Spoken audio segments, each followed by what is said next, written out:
Околу 400 литри ракија се очекува да протечат од 20 казани на годинашната ракијада во Валандово, која се организираше по 16 пат. Валандовските лозари, мајстори за печење ракија, ги запалија казаните уште од рано утрово, со што символично го означија крајот на гроздоберот и протекувањето на првата ракија.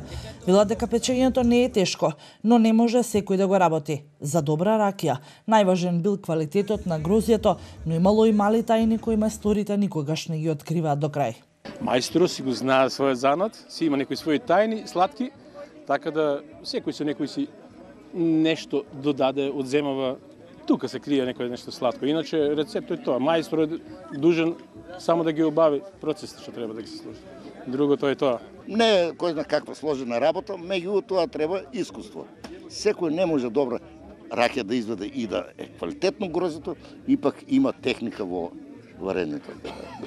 Сепак, за питка ракија се издвојуваат неколку сорти на грозје за кое се смета дека без него не протекува ракија која ќе биде предпознатлива, но и квалитетна. Најдобра ракија се вади од белозимско и од ракијата валански дринак. Иначе другата ракија е малку по-друга. Ова е по-дебела од белозимското.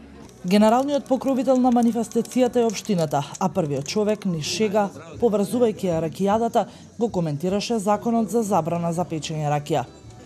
И покрај тоа што можеби е нелегално варењето на ракијата утре ден кога ќе влеземе во Европската унија, меѓутоа специфика е тука се што се прави тоа и се испива и немаме трага, што значи немаме и на што да ставиме бандероли.